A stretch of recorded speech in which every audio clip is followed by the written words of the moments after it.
बातमी भाजपमधल्या इन्कमिंग वरून शिंदेंच्या शिवसेनेमध्ये नाराजी, मंत्र्यांचा कॅबिनेट बैठकीवर बहिष्कार। शिंदेंच्या माजी नगरसेवकांच्या भाजप प्रवेशावरून शिंदेंचे मंत्री नाराज आहेत। शिंदेंच्या मंत्र्यांनी फडणवीसांची भेट घेत उघडपणे नाराजी व्यक्त केली आहे। एकमेकांचे नेते पक्षामध्ये घेऊ नयेत असं ठरलंय, असं त्यानंतर मंत्री प्रताप सरनाईक यांनी सांगितलं। भाजपमध्ये शिंदेंच्याच नेत्यांचं इन्कमिंग आणि तेही ठाण्यामध्ये होत असल्यामुळे शिंदेंच्या मंत्र्यांनी कॅबिनेटवरच बहिष्कार टाकला। बुधवारी कॅबिनेटच्या बैठकीत फक्त शिवसेनेकडून उपमुख्यमंत्री एकनाथ शिंदे उपस्थित होते। महायुतीमध्ये सुरू असलेल्या फोडाफोडीमुळे अखेर मंत्रालयामध्ये नाराजी नाट्याचा स्फोट झाला। या नाराजी नाट्याच्या स्फोटाला कारणीभूत ठरला शिंदेंच्या शिवसेनेमधील डोंबिवलीतील नेते अनमोल म्हात्रे यांचा भाजप पक्षप्रवेश। सकाळी रवींद्र चव्हाणांनी शिंदेंच्या अनमोल म्हात्रेंचा भाजप प्रवेश करून घेतला। शिंदेंचाच बालेकिल्ला असलेल्या ठाणे जिल्ह्यातच भाजपने शिंदेंचे नेते पक्षात घेणं सुरू केल्यामुळे शिंदेंच्या मंत्र्यांनी थेट कॅबिनेटवर बहिष्कार घातला।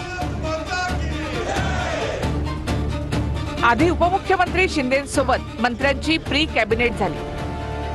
आम्हाला मानसन्मान आणि निधी वाटपात दुजाभाव होतो अशी नाराजी शिंदेंसमोर मंत्र्यांनी बोलून दाखवल्याची सूत्रांची माहिती आहे। यावेळी शिंदेंच्या मंत्र्यांकडून रवींद्र चव्हाणांच्या विरोधात नाराजी व्यक्त केल्याची सूत्रांची माहिती आहे। तर मी उपमुख्यमंत्री आहे, मला कॅबिनेटला जावं लागेल असं शिंदे मंत्र्यांना म्हणाल्याची सूत्रांची माहिती आहे।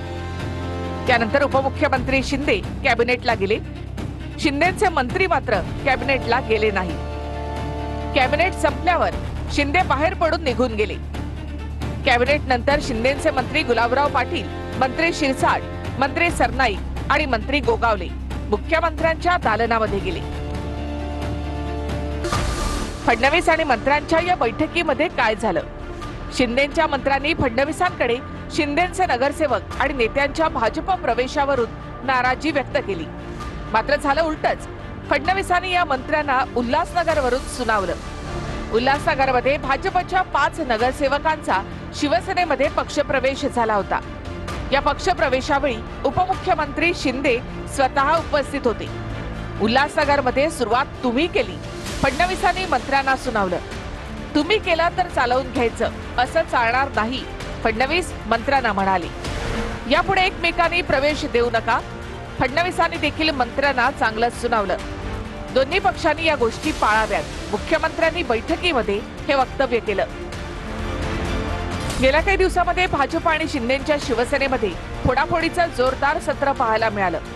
ठाणे जिल्ह्यामध्ये कल्याण, डोंबिवली, बदलापूर, अंबरनाथ, उल्हासनगरमध्ये भाजपनं शिंदेंच्या शिवसेनेचे एकूण 17 नगरसेवक फोडले। दुसरीकडे शिवसेनेनं भाजपचे 9 नगरसेवक फोडले। आज मुख्यमंत्री आणि एकनाथराव शिंदे साहेब आणि बाकीचे सहकारी, मी तिथं नव्हतो पण बसले होते अशी नंतरची मला माहिती, पण त्याच्या संदर्भातली बैठक काहीतरी झाली असं माझ्या कानावर नाही। मला त्याच्याबद्दल काही माहिती नाही, मला ते जाणवलं पण नाही, कारण मी एकनाथराव आणि देवेंद्रजी आणि CS असं बसतो आणि मला असं वाटलं, कारण आमचे पण मकरंदाबा पाटील नव्हते, दत्तामाव भरणे नव्हते, मुश्रीफ साहेब पण लवकर निघून गेले कारण त्यांना जायचं होतं।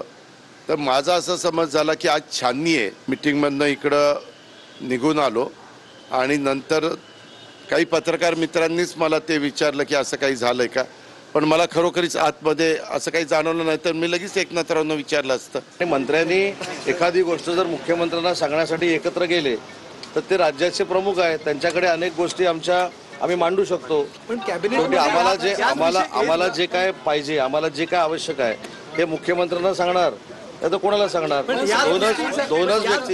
दोनच व्यक्ती अशा आहेत त्यांच्याकडे आमचं चांगलं वाईट आम्ही सांगू शकतो, ते म्हणजे शिवसेनेचे मुख्य नेते एकनाथ शिंदे साहेब आणि दुसरे राज्याचे मुख्यमंत्री म्हणून महायुतीमध्ये असल्यामुळं देवेंद्रजी कुठेही बहिष्कार टाकलेला नाही. राज्याचे उपमुख्यमंत्री आमचे मुख्य नेते एकनाथ शिंदे साहेब त्या बैठकीला उपस्थित होते, त्याच्यामुळं बहिष्कार आपण म्हणू शकत नाही. आणि जे गैरहजर होते त्यांच्या अडचणी मी तुम्हाला सांगितलेल्या आहेत, त्याच्यामुळं मला असं वाटतं की बहिष्काराचा विषयच येत नाही. आणि जे काय मनातलं सांगायचं होतं ते आपणच मला सांगितलं, कारण मी मंत्रालयामध्ये नव्हतो.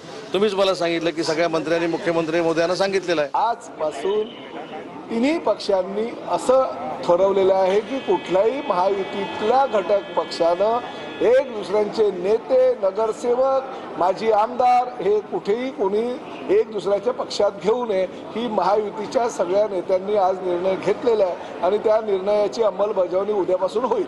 आणि आज माननीय मुख्यमंत्र्यांकडे आमच्या पक्षाचे नेते, उपमुख्यमंत्री आदरणीय एकनाथ शिंदे साहेब आणि आम्ही सगळे मंत्री गेलो होतो आणि आमच्या काही भावना त्यांच्या कानावर घातल्या आणि 10 मिनिटांमध्ये जे काही मनातल्या भावना आहेत त्या व्यक्त केल्यानंतर त्यावर सोल्युशन सुद्धा निघालं. 7-8 मंत्री त्या ठिकाणी बैठकीला हजर होते. मी सोबत होतो, बैठकीमध्ये होतो. मला वाटतं बहिष्कार टाकायचा तर सगळ्यांनीच टाकला असता, पण असं कुठे नाही आहे. उगाच या बातम्या मला असं वाटतं पेरल्या जात आहेत. सगळ्या बैठकांना मुख्यमंत्री महोदयांच्या दालनामध्ये नंतर एकनाथजी त्या ठिकाणी हजर होते आणि म्हणून मला असं वाटतं की काहीतरी चुकीच्या बातम्या फैलवण्याचं काम चाललेलं आहे. कुठलाही गैरसमज नाही आहे. आम्ही एकत्र पद्धतीने काम करतो आहे.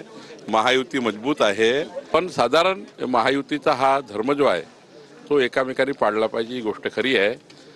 त्यांनी काही याबद्दल आज वक्तव्य केलं नाही, पण या ठिकाणी एवढंच पाळू पुढच्या काळामध्ये की महायुतीत कुठेही मतभेद आणि मनभेद होणार नाही.